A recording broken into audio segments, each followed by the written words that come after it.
Got it. Okay. I'm Darlene Gillen. I'm the Director of Alumni Relations here at MassArt in the Office of Institutional Advancement, and I'm a proud alum of the class of 2012. As we mark MassArt's 150th anniversary as the first and only public independent college of art and design, with a year-long celebration of transformational ideas and impact, it is my pleasure to welcome you all to Leveraging Your Creativity at Work, a panel discussion with 4 highly accomplished MassArt alumni who will share with you their experiences and career-oriented advice from both creative and neurodivergent perspectives. Before we begin the panel, I'd like to take a few moments to thank the MassArt Alumni Leadership Council for hosting tonight's event and our panelists for being here with us. We are also very grateful to our colleagues in the Academic Resource Center, Counseling and Wellness, and Career Development for co-sponsoring the event with Alumni Relations. Thank you. Also, many thanks to my colleague Olga Batchuk, Assistant Director of Alumni Relations, and ALC Director Brooke Shabelli, class of 2012, for overseeing the Zoom tech and monitoring the chat. And also to our student assistant in Alumni Relations, Spencer Baldwin. He did all of the promotional materials for the event. And before I introduce our moderator to kick off the event, I would first like to quickly review a few event guidelines. We ask that you please click mute at the bottom of your Zoom screen to avoid background noises while the presenters are talking, and to please update your screen name to your name and pronouns. And also, we have enabled closed captioning, so feel free to disable or enable this feature by clicking on the CC button at the bottom of your screen. We will hold off on Q&A until after the moderated portion of the panel. But if you have questions, please feel free to post them in the chat, and the chat moderators will keep note of them for the Q&A session. We ask that everyone engage in the chat respectfully. The moderators will be moderating the chat.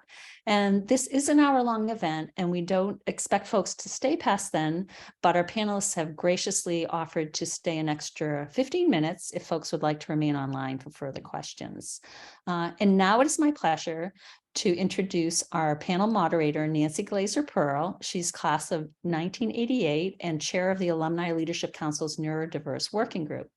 Nancy is a proud MassArt alumna with over 20 years of experience as an award-winning creative director and 6 years as the founder of a successful digital marketing company. She offers small businesses and nonprofit organizations marketing strategies to achieve their objectives. Nancy supports and celebrates neurodiversity as a concept that regards individuals with differences in brain function and behavioral traits as part of normal variation in the human population. She believes that the movement of neurodiversity is about uncovering the strengths of neurodiverse individuals and utilizing their talents to increase the innovation and productivity of society as a whole. Nancy, please take it away. Thank you so much, Darlene, and thank you guys all for coming and jumping on a Zoom meeting after a long day. So I appreciate that, and it's great to see so many familiar faces and everyone here. So very exciting. So I sat down to write the intro to this event, and the prompt was, why are we doing this? What is the idea behind this event?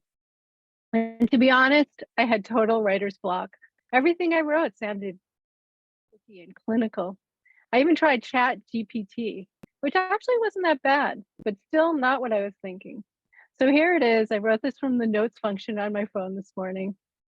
Why and how did this event come about? I had just left my creative director job at TJ Maxx after 14 years and was looking to give back and do something meaningful. I saw an opening at my alma mater, MassArt, for their alumni group. I joined this vibrant, talented group of people, and they were all very busy doing good things, networking, events, helping the community. I felt a little lost, to be honest, struggling with the Zoom calls and feeling like I had nothing much to contribute. I wondered where I fit. What would I bring to the table? Who were my people? I am neurodivergent. As we discussed tonight, I have cognitive differences that are specific to my particular brain structure. The neurodivergent umbrella is large. Some of the more common diagnoses can be ADD, ADHD, autism spectrum disorder, dyslexia, Tourette's, even anxiety and depression. The list is long, and it's not limited to just these or any particular diagnosis.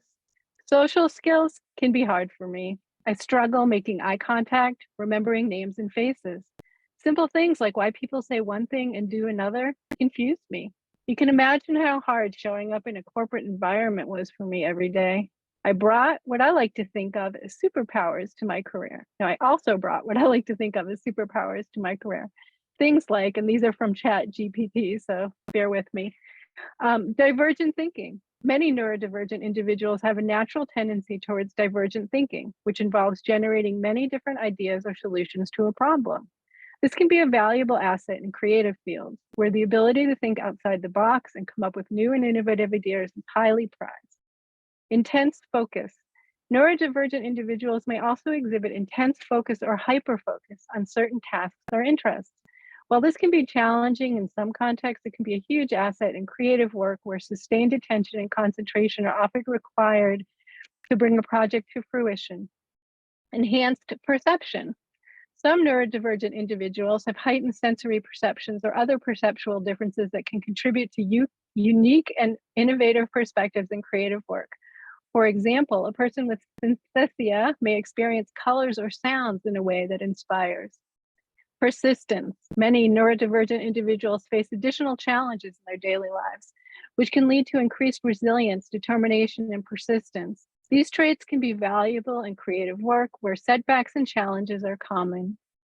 Passion. Neurodivergent individuals may also exhibit intense passion or enthusiasm for certain topics or activities.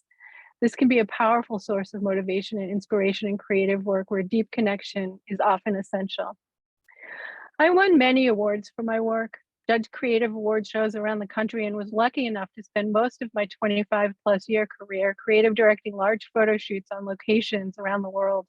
Now it is my time to see where I can give back to my community. On the alumni committee, I realized my people are the neurodivergent community. And as I looked around, I didn't hear or see much about this often marginalized and misunderstood population. The stigma associated with being neurodiverse is still a thing, even as society opens up to more discussion and visibility around it. Think Elon Musk, Mark Zuckerberg, etc. How are we being supported at MassArt? And more importantly, after MassArt and in the working world? Were there any neurodiverse discussions going on? And how could I help? I asked my friend, a neighbor, and a young MassArt alum if he had any friends who considered themselves neurodivergent. His reply, who isn't neurodivergent at MassArt? We laughed. The creative community is indeed a neurodivergent friendly field to be in, and we are here, maybe undercover, but we are here. And that is why this event is happening tonight, to start the discussion, hear what this community needs at MassArt, in the workplace and beyond. I am beyond excited to introduce you to 3 brave and amazing young women tonight.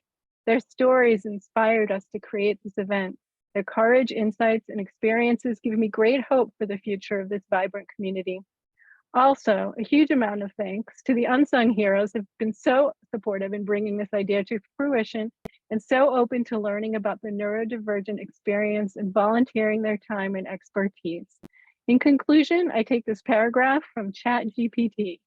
By celebrating neurodiversity and embracing the unique strengths and perspectives of neurodivergent individuals, we can create a more inclusive and vibrant creative community that benefits everyone.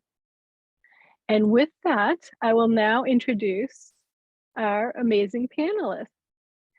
I'm going to start with Christine Sanchez Henson.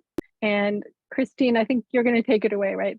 You're going to talk about yourself. So take it away. Thank you, Nancy, and hello, everyone. Good evening. My name is Christine. My pronouns are she, her. I got interested in this topic through Nancy. I'm also a part of the MassArt Alumni Leadership Council, and we're part of the Neurodivergent group, and we're so excited to speak today, especially myself. I have ADHD and inattentive. I also have generalized anxiety disorder and depression. I work as an associate creative director in experience design at EY Design Studio in New York. I currently live in Jersey City, and I'm currently on maternity leave too because I'm a new mom. I will pass the mic over to Lenya. Thanks so much, Christine. Little baby's gorgeous, by the way. Hi, everyone. I'm Lenya. She, her pronouns. I have ADHD and bipolar disorder type 2. I'm a product experience design lead over at MasterCard. I live in Brooklyn, New York. I'm an Aries, if you're keeping score.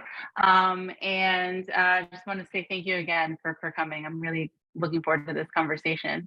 Going to hopscotch it over to Hallie. Take it away.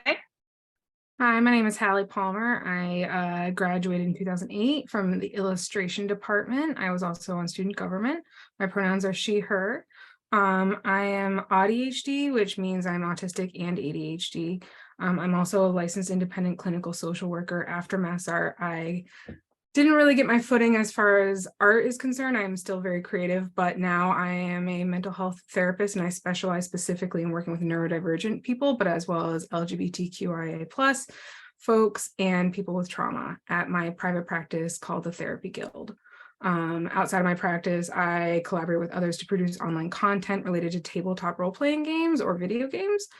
And I do that work in the CAS community, so the community of applied spiritual therapeutic tabletop gamers, and the geek therapy community, and also in the Real Women of Gaming. I've been a presenter and panelist at the Therapeutic and Applied Geek and Gaming Summit, TogetherCon, Save Against Fear, and TPKCon, and now here. You can also see me again at the next tags, which is going to be in April. I'll be presenting on trauma, attachment disorder, and also on just accommodations for neurodivergent and disabled folks in the tabletop gaming sphere. And I'm really grateful that Christine invited me to join this. All right, well, thrilled to have you guys. Amazing, amazing women. So our first question, I'm gonna lob it over to you, Hallie, is can you explain a little bit what is neurodiversity? Thank you. Neurodiversity is a concept that regards individuals with differences of brain function and behavior traits as part of a normal variation in the human experience, in the human population.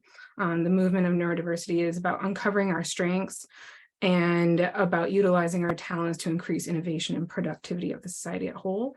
There's a few definitions I'm going to put out there so that people are all on the same page. Neurodiversity is that idea that there is a diversity of neurotypes, that one neurotype is not better than another. In fact, the diversity is what makes everyone special. Neurodivergence or neurodivergent is when someone's neurotype is divergent from the typical. So whether you're ADHD, dyslexic, or you have Tourette's or tic disorder, or you have dysgraphia, there's so many different neurodivergent disorders. Neurotypical means that your brain functions along neurotypical lines, what is to be quote unquote expected. You're going to hear, depending on who's speaking, you might hear identity first language, which might be a little bit alarming. Identity first language is the idea that I identify, so like a key component of who I am as a person is my disability or my neurodivergence. And so you might hear me specifically say that I'm autistic as an autistic or as an ADHDer. And that can be a little alarming, especially for different generations, because the idea was that you don't want to be defined by your divergence, by what makes you different. But the thing is that the world is going to define us that way. So we are reclaiming it. And it is impossible for me to navigate this world, not as ADHD and not as autistic. So I'm going to put that first, just like if I was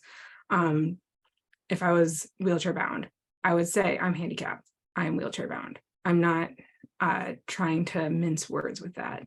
But you also might hear people put person first language. You might hear someone say, I'm a person with ADHD, and that's okay. We're all at different points in our journey, and also it's acceptable either way. I think. Fantastic. Yeah, that's great, Hallie. Thank you so much. Okay, now I'm gonna put it over to Christine and briefly describe your experiences as a student at Mass Art and talk about your trajectory after graduating from college. Yeah, so it's a little bit of a throwback for me because I graduated in 2009. But I guess for me, I didn't actually know that some of the things that I learned now as now in current day in 2023 3 that this is a normal thing. I actually kind of thought that my struggle was just me having struggles at school, me not understanding things, me not grasping details on stuff. I just thought that, oh, maybe I just didn't write that down, or I just completely missed what was happening. So. Thank you. That was really helpful. And I think one thing that you wrote in the notes, which I really like, is you didn't know your struggle was a struggle. And that's, you don't know until you find out. So we all have different journeys to that point of realization. So that was very interesting part of your story. So let's try Alenia, your school experience at MassArt. Sure. So my school experience was really hard. Almost dropped out. It was really rough. I came in already being diagnosed with ADHD and bipolar. So I came in with a disabilities contract. And so I think getting diagnosed is one part of my journey, and then getting treated and living with these different disabilities is another experience entirely. So I came into school, I was at the Art Institute of Boston at Lesley my freshman year, and I transferred over, and it was, I knew I wanted to do graphic design. Like I could feel that in my bones. And that's what really got me through a lot of my experience at MassArt.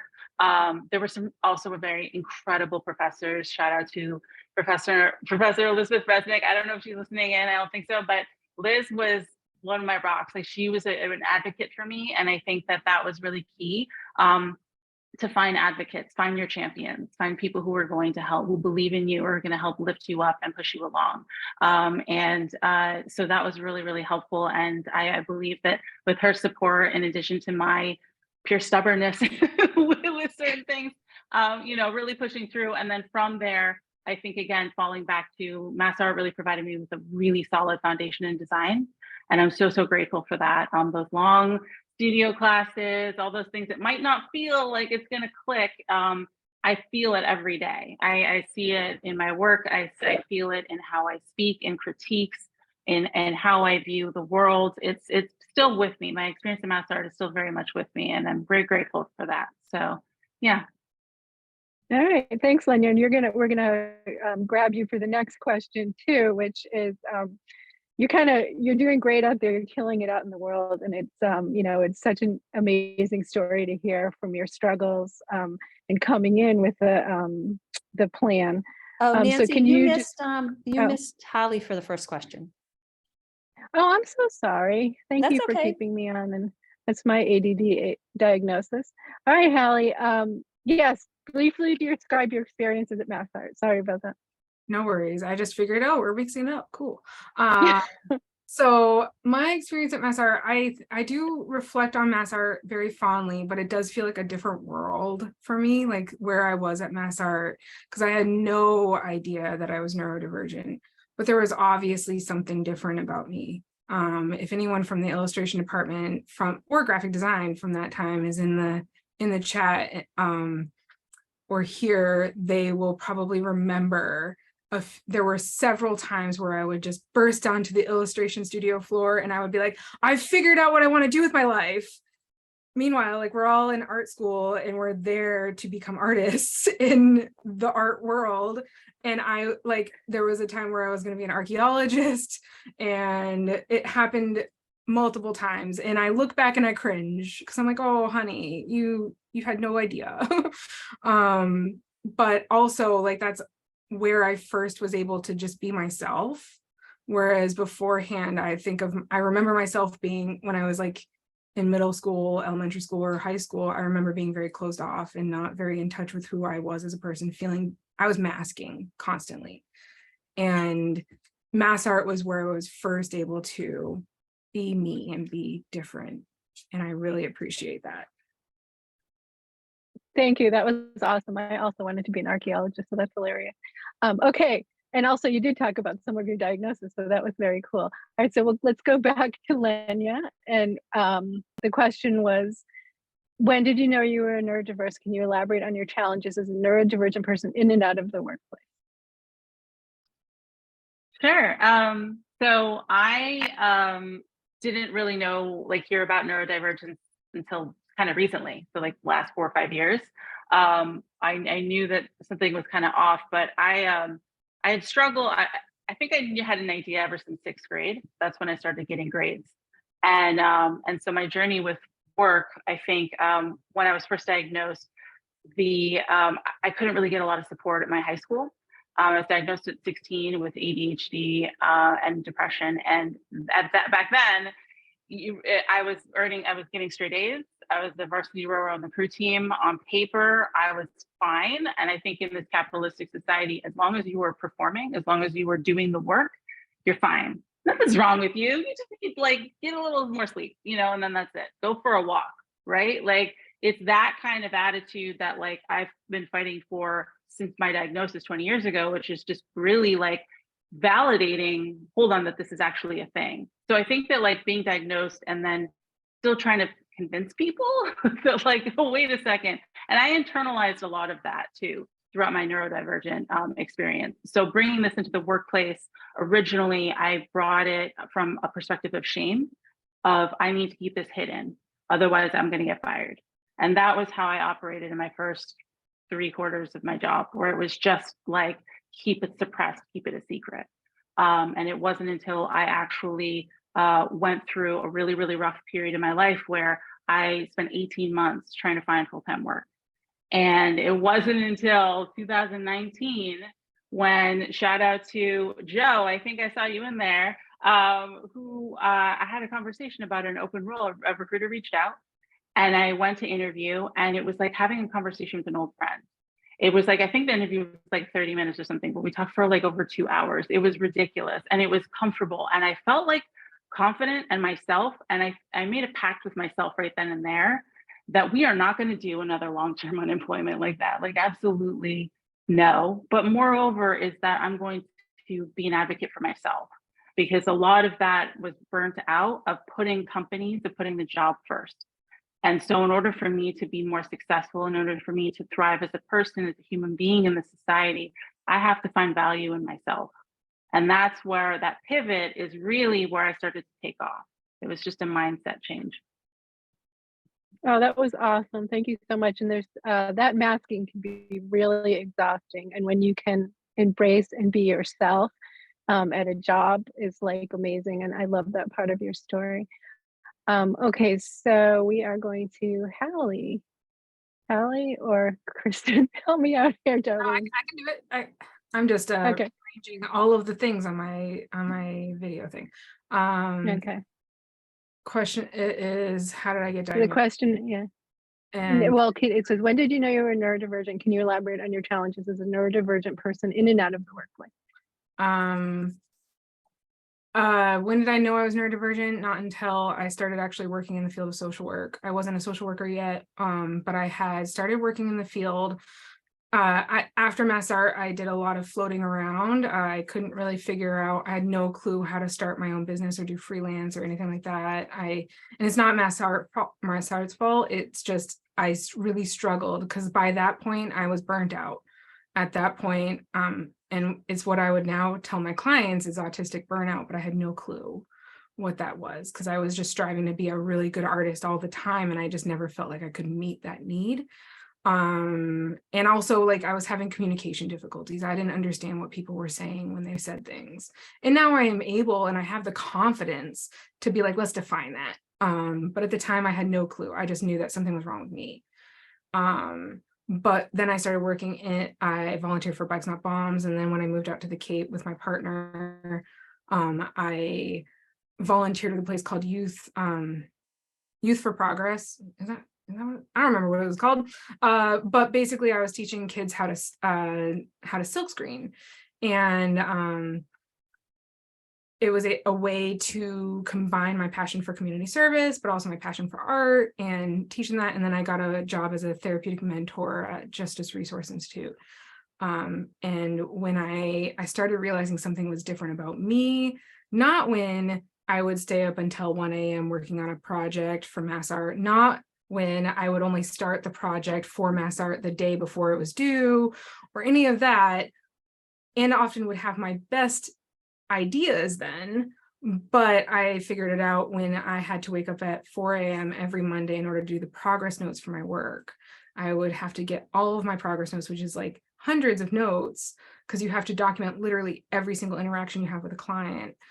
So even if it's a phone call with a parent, you need to document that. I would wake up at 4 a.m., drive to the office. I would write all of my notes, print them all out. I would hole punch them, staple them, and sign them and turn them in before 9 a.m. every week. Yet people kept telling me, oh, everyone procrastinates. And I was like, I don't think you understand the level of procrastination that we're doing here. I did not finally get diagnosed until I was 30 years old, but I had been pretty convinced for about 5 years, and I got misdiagnosed many times, and it's incredibly infuriating. Regarding work stuff, that's a whole other thing. I decided to start my own business. So after I could finally get out of working for other people who clearly don't understand what neurodivergence is or what invisible disability is, because this stuff is very much disabling, I had to start my own business, and it was during one of the worst periods of my life. I was dealing with a lot of loss and grief and trauma, and I had to start my own business during the middle of the pandemic, but I am so grateful that I did. I think I answered. Yeah, it's an amazing story, and you're so successful, and it's great. And self-employment's a beautiful thing also for neurodivergent. All right, so Christine, can you weigh in on that? Yeah, so I found out about my ADHD and attentive anxiety and depression late in life too, like Hallie. I found out in my late 20s. Basically, I started getting a lot of feedback at work from like my higher ups that I had feedback of not paying attention, looking a little distracted on things. And for myself, I also noticed it too with having brain fog and just like overall recall of like conversations that happened just like an hour ago. It got to a point where I was getting kind of concerned. I would be sitting in meetings where I would be paying attention. I would really focus and try to grasp onto anything that was happening with like an agenda in my hand and trying to follow along. And then suddenly it just feels like everyone shifted. I was on page 5 and everyone's on 98. I didn't know like what happened in between then. I was trying to focus really hard, but for some reason I just like it totally went over my head. And even though people would go with me and just like kind of walk me through and whiteboard stuff with me to try to explain backwards on how they got to the conclusion to kind of talk it down to me, I still couldn't understand what was going on. So seeing those patterns at work, I started to reflect a little bit in journaling, and I started to think, wow, I think I had these patterns also at Mass Art, trying to struggle to get my work done and having perfectionism and trying to twiddle on things that details that didn't matter. And also in talking with my family as well, they noticed that I even had patterns when I was in grade school as well. So now that I know, I guess the challenge right now in the workplace is like for new people that I don't know, it's having to explain or find allies that that could resonate with me. It's fantastic. Thank you. So part of what I found so interesting about your stories, and I think a lot of this is a generational difference because I'm much older than you guys, is there's a lot of stigma sometimes around disclosure. Masking is something that I spent my whole life doing and is also very exhausting. And you guys have some very inspiring stories about advocating for yourselves at work and some of the ways that the workplace is changing for people. So I'm excited to hear about that. So the next question is about disclosure versus non-disclosure, masking versus non-masking, pros and cons of both approaches. And I know you guys have some pretty specific thoughts on that. So I'm going to start with you, Lenya, to answer that question. Great. So when it comes to disclosure, again, the first part of my career was don't say anything. Don't say anything. just mask your heart out, pretend you're normal, and you're good. And a lot of that was based in my experience in high school and college with professors who made me feel like alone, made me feel like a freak, made me feel like what I was, that I actually didn't really have a disability. I just chose to be lazy, or I chose to forget something, or it was a very tough relationship. I think one of the lowest moments I did have at MassArt was admittedly when a professor who I reached out for my junior year for support in turn suggested that I drop out or switch over to art education. And my family did not have a lot of money. I couldn't, even if I wanted to, start over financially. I could barely afford the first round of college. So that was not an option for me. And I think at that point, I'm so grateful that my response was rage, just like pure, like, are you kidding? That's not what I came to you for. So I think that, but that, her comment about that, you know, it's your disability contract, yeah, for school, but like in work, no one's going to accept that. So, you know, in order for you to be a designer, you kind of have to like, don't have a disability. That was really her point. And I have to just emphasize here, one of the main reasons why I'm here tonight is to emphasize how much that is not true. That is not true. And you have rights in the workplace.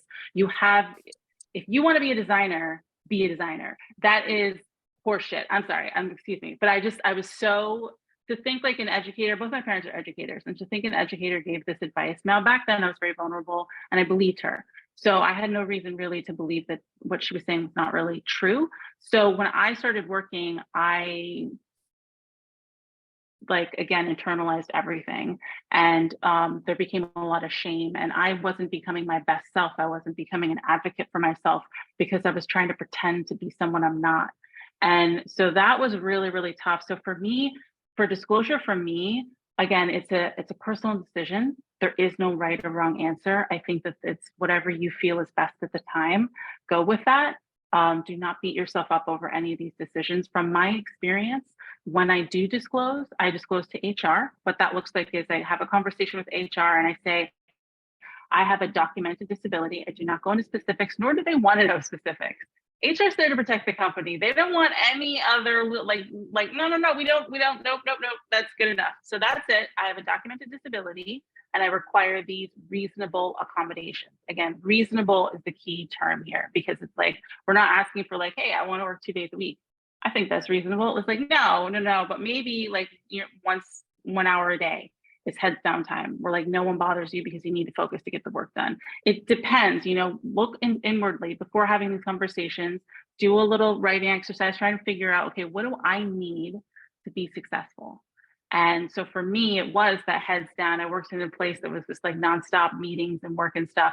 And I was able to carve out time for heads down time. That was one of the givens. I've gotten actual equipment. One of my medications, bless you, lithium, gives me hand tremors sometimes. So I have a tablet, which helps me design better, as opposed to a mouse, which sometimes my hand shakes a lot. So it's stuff like that, where again, reasonable accommodations, then you have the legal right to this. And I think that I was just very unclear about that when beginning my career. It took, again, that 18-month stretch when I did more research and I started to really advocate for myself. I looked at what does that mean to be an advocate for myself? And part of that was advocating for myself in the workplace. So I would definitely research, think about, is this something that might be best for you? I don't personally disclose to my manager or anyone else that I work with. I disclose to HR and that's it. And it's a closed conversation that just says I have a documented disability. So that's what it looks like for me. I'm happy to, you know, if anyone wants to reach out after this, if you're wondering about it, if you're curious about it, happy to have this conversation offline too. But that's my experience, and that's what's been better for me so far. Thank you. That is such a powerful share. And I think part of what I talked to my son about, who's on the autism spectrum, is, you know, we have a diagnosis, but we also have a responsibility to advocate for ourselves and sort of take care of our diagnosis at the same time. So that's really helpful. And Christine, I think you have a very interesting and uplifting work story about how things work at your job and your accommodations and how that goes. So take it away. Yeah, it's really interesting. And it's actually not specifically for my accommodation. It's just something that is normalized at my job, which I love. At my job at UI Design Studio, and I think it's similar in some places as well, we have a counselor-counselee relationship with each other. So what that means is that because in consulting, in my field, we work in different projects, so we don't necessarily have the same manager report. We don't report to the same people day in and day out. It could change from project to project. And basically we have a person that is supporting us that is a level or two ahead of you, that is basically your guiding light for anything and everything about work and life. And they field the feedback from your projects, and you're able to converse with them and talk with them about your struggles, anything that's happening at work or personally. It's always like a give and take relationship, and that person basically guides you into pushing you and advocating for you in the workplace. I really have benefited a lot from this system. I had a lot of troubles with speaking publicly and working on my confidence levels. So I was encouraged to join Toastmasters at my group. So I learned how to explain and think on my feet a little bit quickly. And also too, now that I'm a ACD, I have mentees of my own that I love to speak to and love to hear what is going on in their work environment and how I can help. It's basically, I really encourage it, and for anybody to find like their allies, to find people that they absolutely trust and care for them, because work is not everything. We all need support and help wherever we can. Thank you so much. And I think one of the anecdotes I remember from our earlier conversation was Lenya said what she loved about you when you were at Mass Art is you would really advocate for yourself, and you would have the teacher slow down and explain things the way you wanted to hear it. And it really helped Lenya. And I think it probably helped a lot of other people in the class. And so it's that kind of confidence that it definitely, you can see why you're an ACD and how great that all is. So I know we're running late. I'm getting all kinds of pings in the chat, so hurry it up. But the one thing that I did want to make sure that we covered, which is, you know, we talked about those strengths, those sort of what I call the magic of our disabilities. And I always say this to my son, I'm like, you've been given great gifts and great deficits, and it's your job to kind of balance them. So let's talk about some of those gifts. And I think the other thing that I would say, since we have to wrap it up a little bit faster, is the gifts that you bring to work. Can you give any advice for students or peers while you're talking about it? Some of the things that you've learned through what you can bring, and just the examples at the beginning, like the hyper focus or the sensitivity that we have that other people don't necessarily have. So yeah, so maybe I will start this time with Hallie.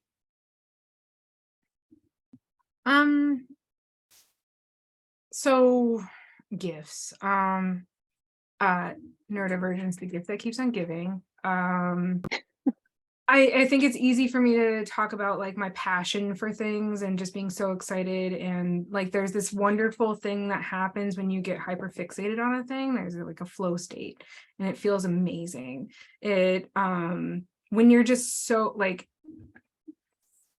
I'm working on, oh, you can't, so these are like little dioramas. They're like, I can post a link later, but they're like little dioramas and you can put them together and they're so flipping cute. They're like tiny little doll houses. Love that. Really great when you can learn a new thing. Like I feel like one of the best things about my ADHD is that I can become really good at something really fast. I would say, but like as far as my work, like that I do now, since I did make a shift, I use a lot of creativity in the work that I do, especially in my community organizing for tabletop gaming. I do a lot of my art there, but I think that one of the best things that really lends itself to my work as a social worker, as a therapist, is my ability to empathize. There's this idea that for some reason autistics are really not good at empathizing. But that's actually not the same thing as being autistic. Like when you're autistic, there are social difficulties. there are difficulties with communication, with understanding people, but that doesn't mean you can't empathize. And in fact, I have found that a lot of the clients and people that I work with, including myself, we can empathize with a flippin' rock, you know, like we can put ourselves in the shoes of someone else so easily. It's just not always reciprocated because there's this lack of common language sometimes. And so I am really adept at being able to find the thing that makes that I'm able to define these terms and come with common language and also make it so that people feel seen. Because I'm often looking for what, yes, they're saying this, but like what they're saying might not be true. I'm trying to look for what they're feeling and what they mean. And for me, my neurodivergence makes it so that I've had to become an expert in this because it's been so difficult for me. So now I'm able, like my special interest is people, which is not a common special interest, or we haven't really defined it as a special interest. Usually we think of trains, cars, and automobiles as the autistic special interests. But what if your special interest is other people and their experiences? So I think I answered the question. Yeah, that's fascinating. And I just also do want to say that I think there's a whole lot that hasn't been discovered about women on the ASD spectrum that can be very different from some of those other stereotypes, and it involves some of those social skills that you're talking about. I know. I do want to say something on that. Like, so as far as neurodivergence, specifically ADHD and autism, if you're not white and you're not a little boy, you're under researched and there's not enough knowledge about how you would express these neurodivergences, and it's incredibly infuriating.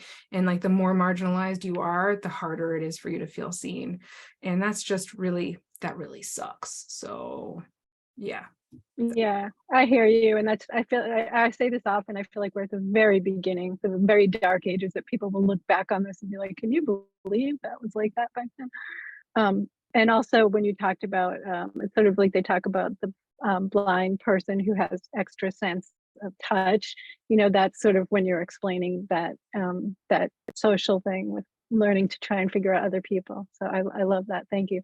All right, let's go to Lenya. Today. I know that was kind of a long question. So no. It was, and yeah, no, I got diagnosed accidentally. I was totally in pursuit of depression, but I like tuned out the person was talking, like I'm not an auditory processor. And she's just like, did you hear anything I just said? And I was like, totally. No, I mean, it was like, that was a total accident. So especially, I completely agree with everything Hallie just said, especially the empathy part. I think that for me too, I absolutely empathize better. I think that I've had some crappy experiences, and a lot of the work that I do now is to prevent other people from going through similar experiences. It's just wrong, you know? And I also feel like a lot of my day-to-day at work is a problem solver, creative problem solver. Okay, so crap, our scope just shrunk by 2 months. And oh, cool, engineering actually wants something completely different built in 2 weeks? Okay, so then, and all of that, I feel like my experience being neurodivergent with hopping between doctors, with trying to figure out the 17 millionth medication for okay, so I'm barfing on this one and that's not that bad, but like this one, like it's a different problem solving.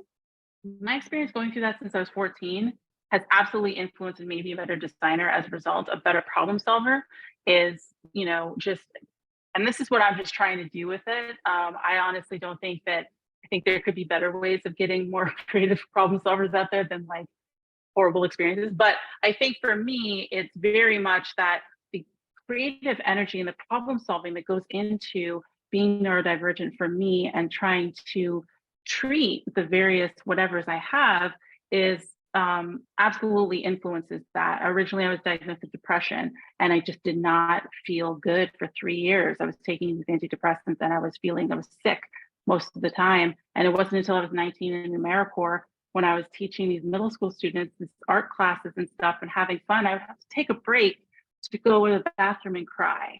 It would just come out of nowhere. And I went to my doctor and I was like, this is ridiculous. I'm not living my life like this. The kids can tell I was just crying. It's embarrassing. I don't want to do this. So that's when she's like, you know what, I had a hunch. Let's just try this other thing. So a lot of it is the also ability to take chances, to take risks in order to get well. I think that that's influenced how I'm able to problem solve at work and just be more creative in general too. That is super fantastic. And we're getting a lot of good comments in the chat, which is nice. And we're getting close to question and answers. But I definitely want to hear Christine's, has so much magic. And Christine introduced us to Lenya, who introduced us to Hallie. So your magic even right there on being on board with this idea is so inspiring. So jump right in. Yeah, so I'll make it quick since we're running on time. So a recap, I think that like something that I really resonate to is when Hallie said owning who you are, being an ADHD or being whoever you are, it's totally okay. And I think finding allies and mentors and people that know and can vouch for you and give you advice is so important in the workplace. I can't emphasize that enough.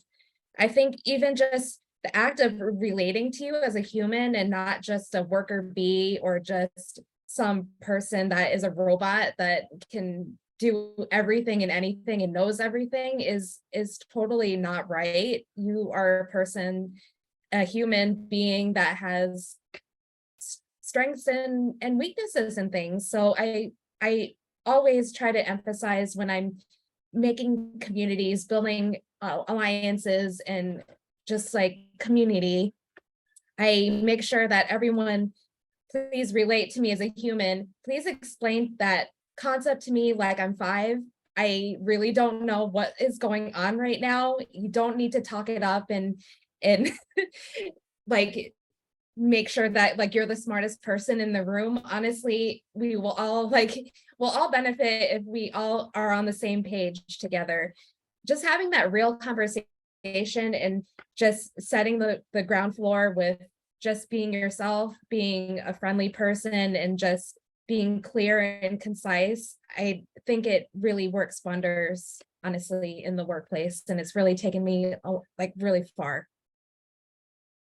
Super fantastic. So I think now we're getting to the question and answer section. I do see there's one question in the chat, but I would love to open it up for people. And what I'm going to say is this. So feel free to turn on your camera if you want, and just raise your hand or jump in here.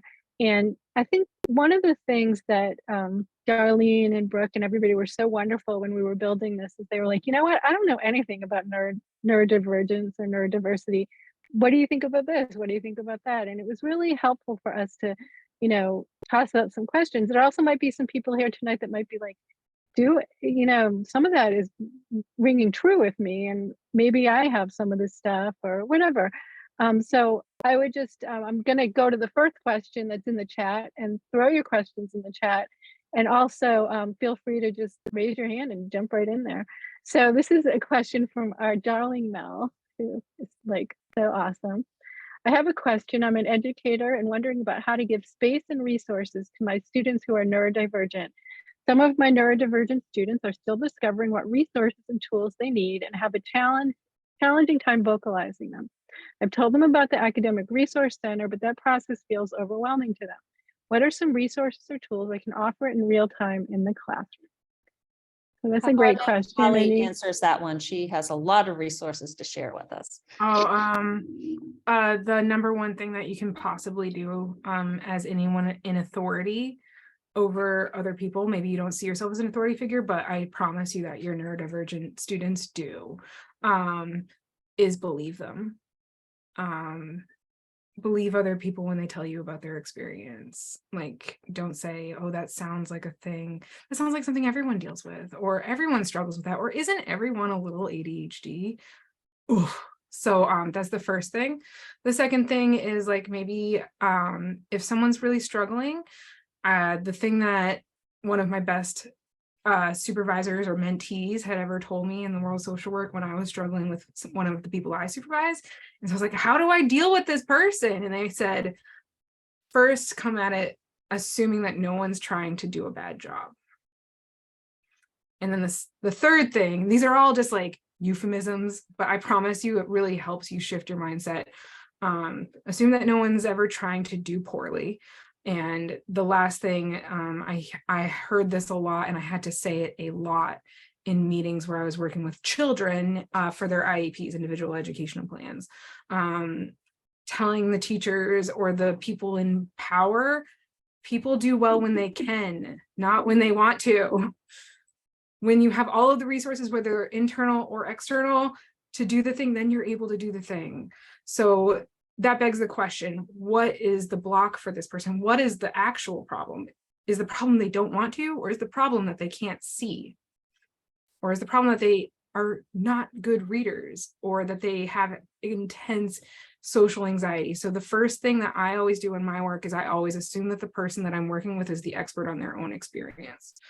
So ask them questions, be curious. Sounds really lame, but it's the bare minimum and it works. And then the next thing I would say is go to askjan.org, which helps you with job accommodations, and it can give you an idea of what would be a good accommodation for them in the classroom. Thank you That's so much, fantastic. You want Hallie. to throw that? Yeah, Yeah, I just Hallie, you want want to throw that in the chat? Oh, there you got it. Thank course you're you. good. I just wanted to thank all of you for this really beautiful conversation. I really love the fundamentals that you're laying down, Hallie, with this approach, and I totally agree with you. I love that my students right now, they're very upfront.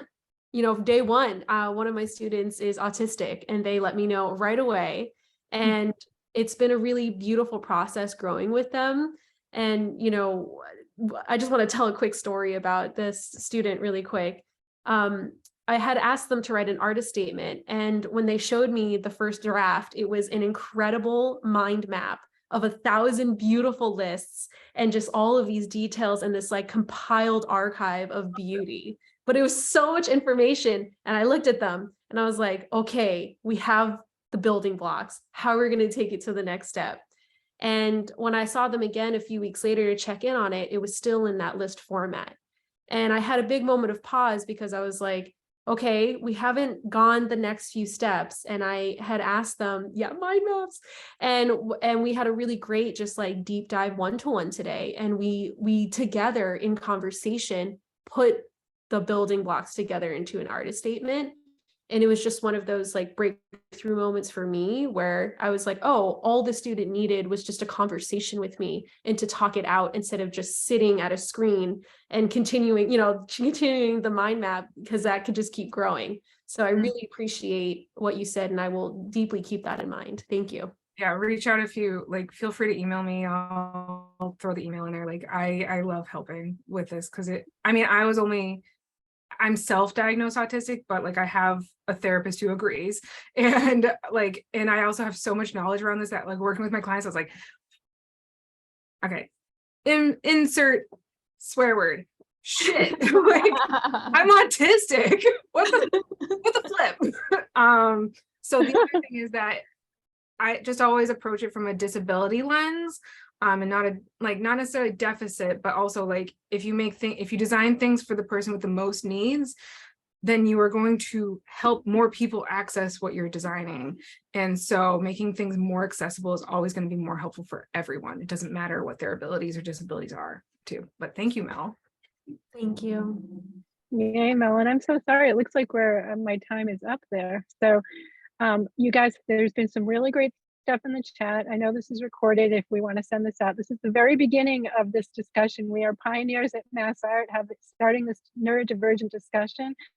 We hope that we've started something for you guys, that this community can feel open and they don't have to mask, and that they have some support. And that's the biggest thing I think that we want to get across with this just very beginning discussion, is that whatever you guys need, whatever the people at MassArt, kids, teachers, administrators, come to us. We'll brainstorm it together. We're here for you guys, and we're here to support this amazing, vibrant, creative community, and to help them be all they can be at MassArt and beyond. So thank you all for coming tonight. Can I add one more pass it out. thing just to? Yeah. Oh, Can I add one more thing to that? Just because again, I grew up with or surrounded by educators, and it just I love the conversation that just happened. And so for me, and I used to be part of alternative programs in public schools and stuff like that, changing the default.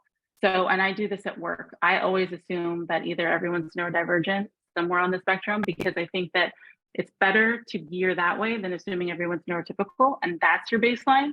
So reframing the default was just reframing, okay, so maybe this person is not an auditory processor. Maybe they're more of a visual learner. Like, how do people learn? How do people process information? And at work, I'm trying to develop more systems of us surfacing that early on. So for me, I'm not an auditory processor, but another person might be really great. They can only understand and unpack information by talking it out. Okay, so then how can we come together to create a workflow that is that we can both vibe with? So something about but changing the mindset of changing the default of that. So if you have a bunch of students, and I've taught before, I never assumed that any of them are neurotypical. I always assume that they're gonna and believe them, as Holly said beautifully, just believe what they say, let them tell you, let them have that experience of also owning what works for them. So and thank you again for everyone coming. It's awesome. Oh, hold on a second. Darlene, take the floor. I just want to, we realize that some folks might not be able to stay past 8 p.m. So I'm just going to do a few closing remarks, but our panelists have graciously offered to stay an extra 15 minutes. So if you want to stay and you want to ask questions either through the chat or just raising your hand and kind of verbalizing your question, please feel free to do that. We'll be here till 8:15. But for those of you who do have to leave, I just wanted to thank Nancy so much for moderating tonight's event, and a very special thank you to Holly, Christine, and Lender for being so generous with their time and for sharing their inspiring stories with all of us. We're so glad that we've had this chance to hear from all of you, and to thank you, our audience, for sharing space with us this evening. It was wonderful to see you all. And we hope that you plan to join us again and again throughout MassArt's 150th anniversary year. The college is planning a robust schedule of events and programming to celebrate the history of the college and to share our vision for the future. So you can learn more about MassArt's history and explore upcoming events. Brooke is going to paste in the MassArt 150th anniversary year webpage. And also be sure to mark your calendar and plan to join us for the MassArt auction. That'll be on Saturday, April 1st. That's our largest annual event to support student scholarships and programs at MassArt. And Brooke will also paste that link into the chat. And also be sure to watch your email boxes. We'll be following up with a thank you email with a link to a recording of tonight's event and links to all of the information we mentioned in the chat.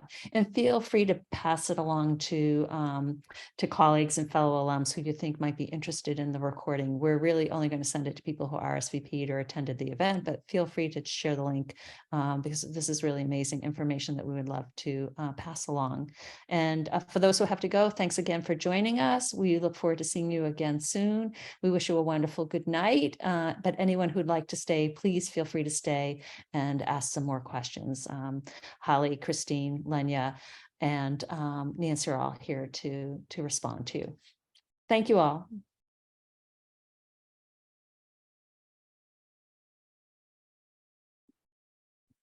Does anyone have a question they'd like to ask? Maybe there were some more questions in the chat that came through that haven't. There were some great comments. Brooke, were there any other questions we can bring forward? None that are sticking out to me, no. That's her. You have your hand up. Hey. I just want to thank you guys for giving this presentation. I have my own disabilities, both physical, migraines and chronic pain and type 1 diabetes.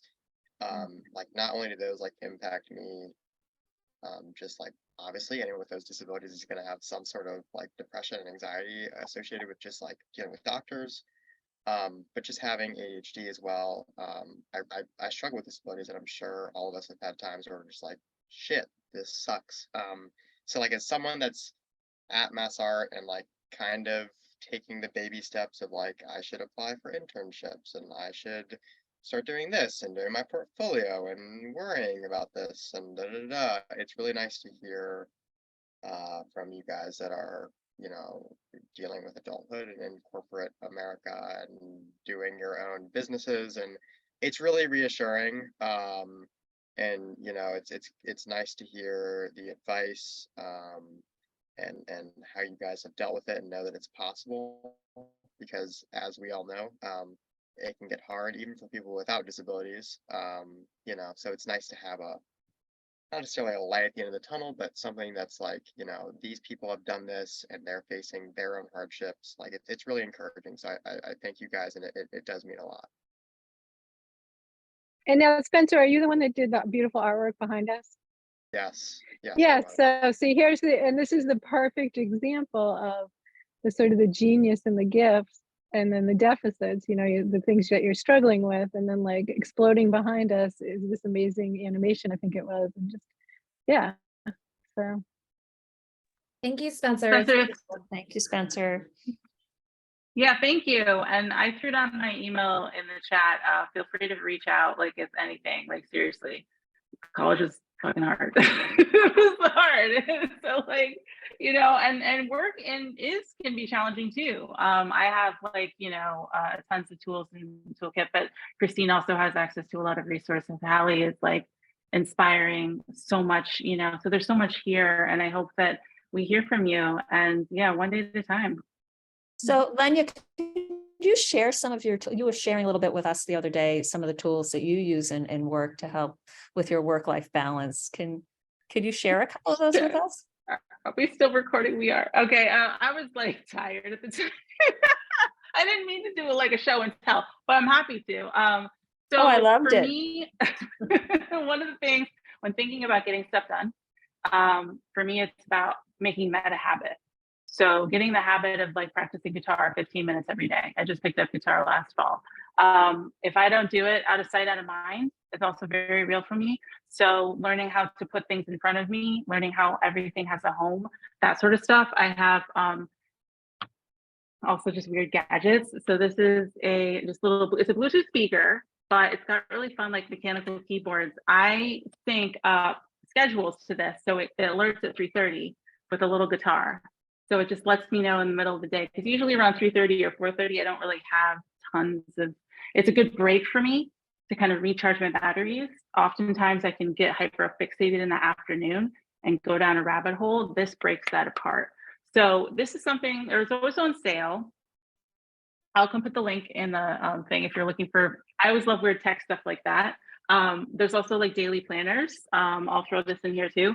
This one, I, as a graphic designer, mostly never used as like planners because they are ugly. So this one though is prettier. So it basically goes through, what I love about it, it's undated. So take your time. There's no rush to do every single day, but it goes through schedule. Most important for me in getting stuff done is about priority. What's top priority? This is something I like felt I was drowned and overwhelmed. My perfectionism was coming to play because I couldn't pull apart the things I needed to do from the things that I would like to do, from the things that I can do later. And that act alone was mind-blowing. So this, I can put a link in the chat. There are more affordable options. This one it was a treat myself day. So there's more, but it's the idea of just pulling apart each day. And for me, writing down helps my short-term memory loss. So if I type it first, I often forget. If it's not my calendar, I will absolutely forget it. However, if I write it down and then put it in my calendar, I'll remember it. My brain is funny. So stuff like that, but those are two kind of tools in my toolkit. Having the right pen to use, having the right, like, again, I think really treat yourself, really be kind to yourself, and dive into like, what are things that make you like feel good? What are things that make you find joy in what you're doing, and try and navigate your schedule to accompany that. Like, so I like weird tech stuff. Okay, here we go, you know? So it really is just like, find it, just a giant treat yourself day. So yeah, that was the show and tell I did earlier. Well, I was gonna bounce off of that. Also, I've used Habitica. It was really good for me for about a year, and then I was like, I'm done with this. But that's the life. But I loved it for a year, and I got really good at it. For my clients, I actually, and for like anyone, as I'm going to show you now, I created an Amazon list of neurodivergent tools. Originally, I was going to make a list for every different type of need. It was very autistic of me. And then I was like, no, that's too much for most people, Hallie, don't do that. So I made a list of just things that are super helpful that I have in my therapy office for my clients that I see in person. So like I put at least one type of each of the things that I use in person. I have a lot of fidgets in my office. I also put the things that I personally use, like I use the Loop quiet earplugs when I started getting migraines, but there's different versions of earplugs. There's also over the ear headphones. I highly recommend Steel Series because they go perfectly over it and they don't make you sweat and it doesn't hurt your brain and they're not noise canceling, so you don't get that annoying buzzing sound sometimes. If you're autistic and you've got sensory problems, you know what I'm talking about.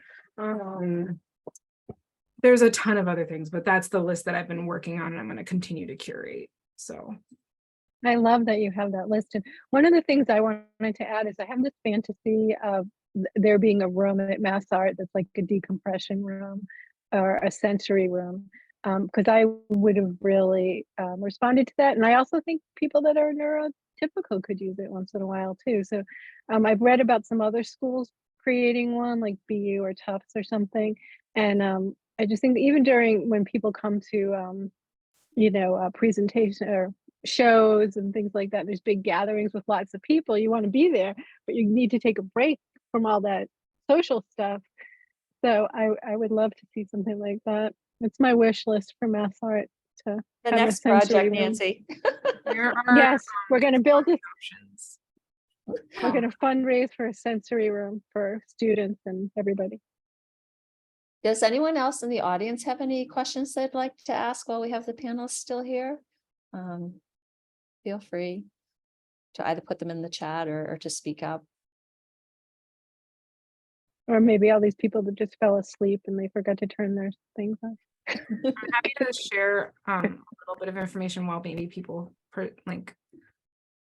percolate some questions.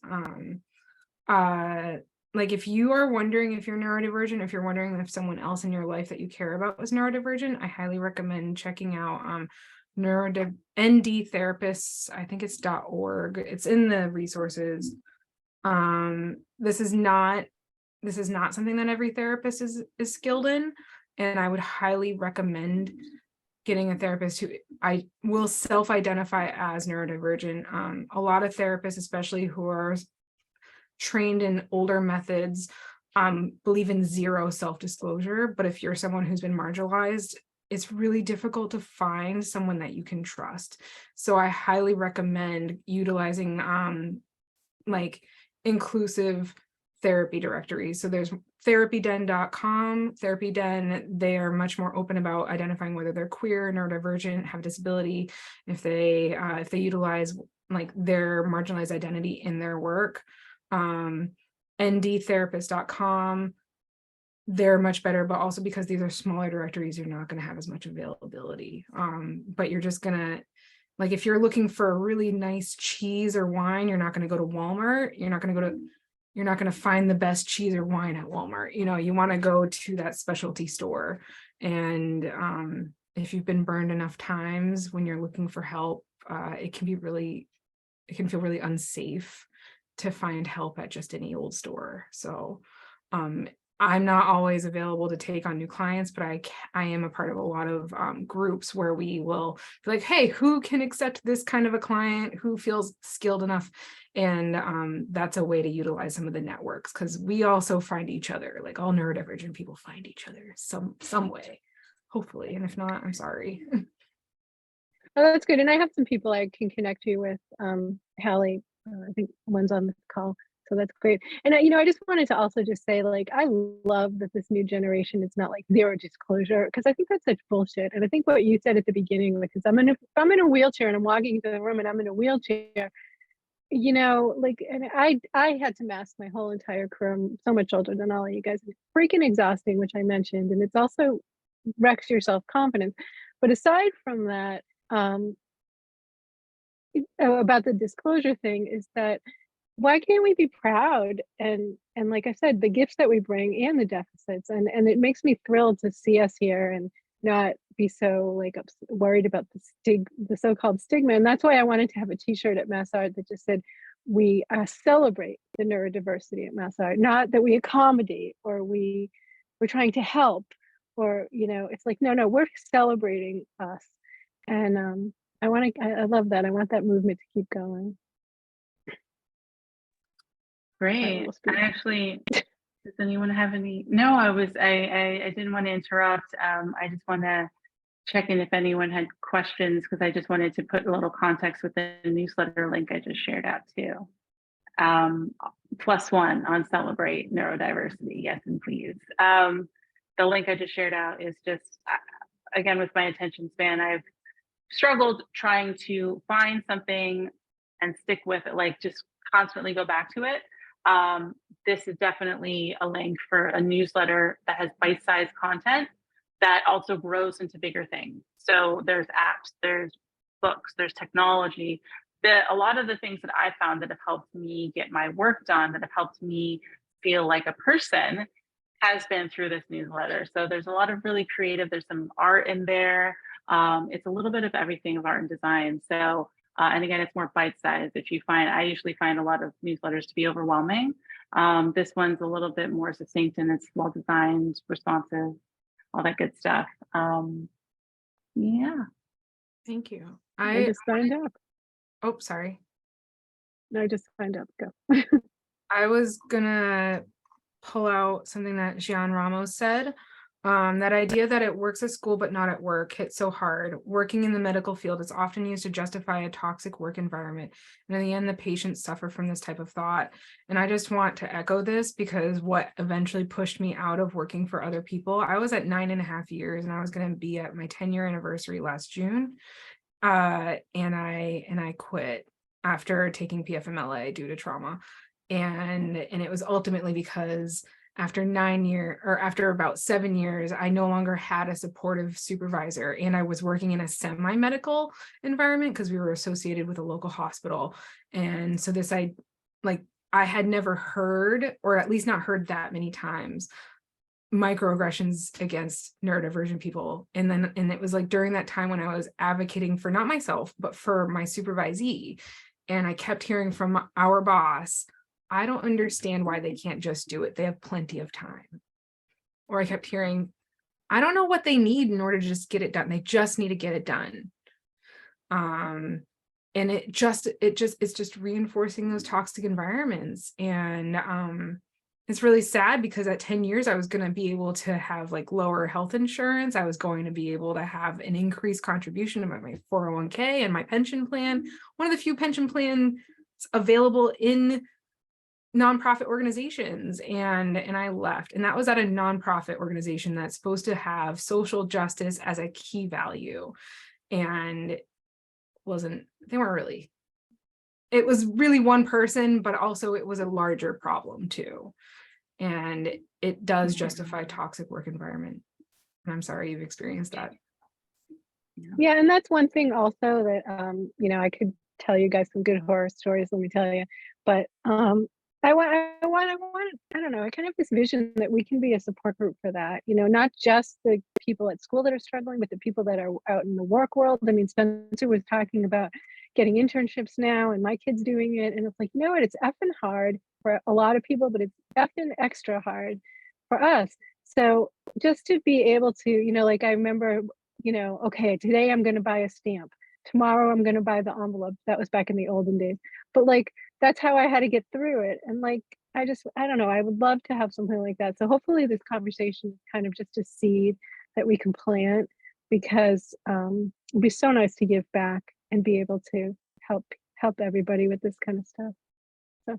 Yeah, no, I agree. And I also just want to quickly just speak to what Hallie just said regarding, like, I think that there's accommodations, making sure that we're all celebrating, but then there's also like just holding bullies in the workplace accountable. That is a separate beast that I've been, because I've had very abusive managers. They have been screaming at me. One guy was screaming at me constantly, and I developed a stutter. I was so nervous. And then he started to joke how I came to work drunk.